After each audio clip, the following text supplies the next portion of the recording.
안녕하세요. 콕 집어서 알려주는 이종범의 은퇴 경고장. 행복한 노년을 위해서 고민할 문제를 논하다. 2강 노년시대죠. 벌써 6번째 시간이 다 되었습니다. 핏줄의 변심 2에 대해서 말씀을 좀 드려보겠습니다. 먼저 통계를 좀 인용해서 시간이 흐르면서 어떤 변화가 일어나고 있는지, 핏줄의 변화가 어떻게 일어나고 있는지 한번 살펴보겠습니다. 그러면 이런 통계 자료가 있었던 거 한번 떠올려 보세요. 통계청 자료였죠. 노부모 생활비 누가 부담해야 될까? 20년 전으로 돌아가겠습니다. 2002년도에서요. 70.7%가 노부모 생활비는 가족들이 부담해야 된다라고 답변을 합니다.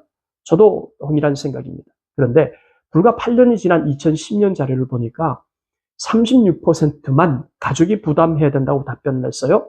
그러니까 노부모 생활비를 가족이 부담해야 된다라고 하는 인식이 불과 8년 만에 30% 이상 급전 직가하는 그런 결과를 낳았다. 이렇게 해석할 수 있겠죠.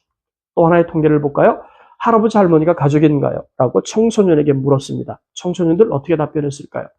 2005년도였습니다. 67%의 청소년들이 할아버지 할머니는 가족이 맞습니다. 이렇게 답변을 했죠. 그리고 불과 5년이 지난 2010년도 자료를 보니까 23%의 청소년만 할아버지 할머니가 가족입니다. 라고 답변을 했어요. 이 또한 5년 사이에 가족이라고 생각하는 인식이 반토막이 나버리는 그런 일들이 벌어집니다. 진짜 충격적인 건 이거였어요. 한국청소년정책문화연구원 청소년에게 물었습니다. 반려동물이 가족입니까?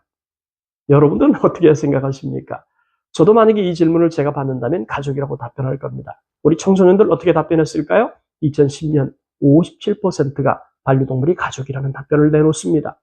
뭐 이상할 건 없다고 생각이 돼요. 그런데 여성가족부에서 조사했던 할아버지 할머니에 대한 가족인식과 반려동물에 대한 가족인식의 차이가 너무 큰 거죠.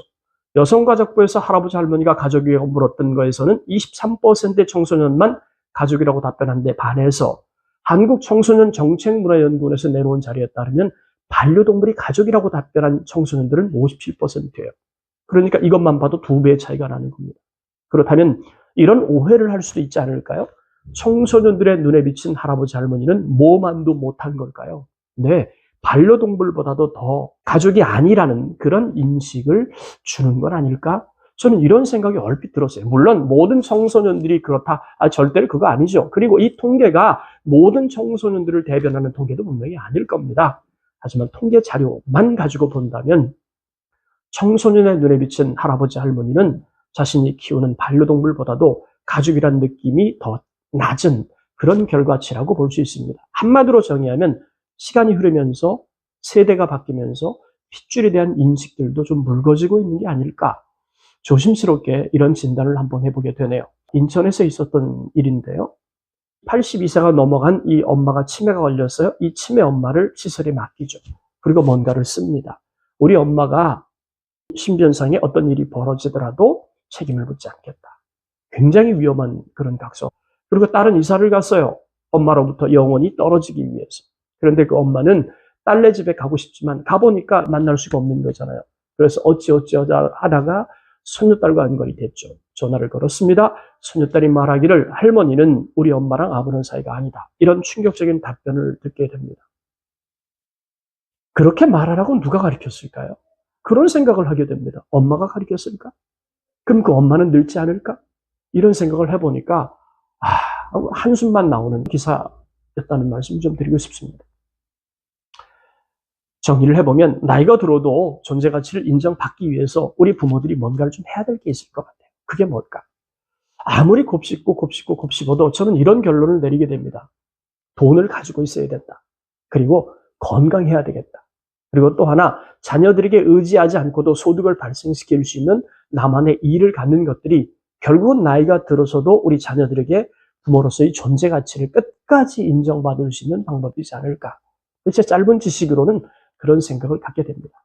잊지 말 것은 세대 결속력이 과거 같지 않다는 거예요. 세월이 바뀌면서 가족 간의 결속력이 점점 느슨해지고 있다는 생각을 해봅니다. 그렇다면 결국은 사랑하지만 내 자녀도 일정 부분은 경계할 필요가 있겠구나 하는 생각을 하게 됩니다.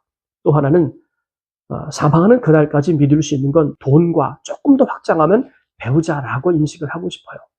왜냐하면 자식들이 내 핏줄이지만 본인들도 먹고 살고 자식들 키우느라고 부모를 건사하지 못할 수 있는 그런 상황에 몰릴 수 있기 때문에 끝까지 그래도 믿을 건 돈과 그리고 한 이불을 같이 덮고 자는 내 배우자가 그 대상이 아닐까. 전 조심스럽게 그런 생각을 한번 해봅니다.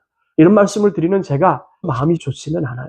그럼에도 불구하고 말씀을 드리는 이유는 우리 모든 부모들의 노후가 좀 더 행복했으면 좋겠다. 부모들 스스로의 힘으로 나머지 은퇴 후 40년을 해피하게 살아갔으면 좋겠다. 이런 바람을 담아서 조심스럽지만 말씀을 드려봅니다. 콕 집어서 알려주는 이종범의 은퇴경고장 제2강 노년시대 6번째 시간 핏줄의 변심에 대해서 말씀을 드렸습니다. 다음 시간은 제 3강이죠. 오래 사는 문제 장수시대인데요. 1편 노년시대의 흐름도 노년이 어떤 이름표를 가지고 늙어가는지 한번 살펴보도록 하겠습니다. 감사합니다. 다음 시간에 뵙겠습니다.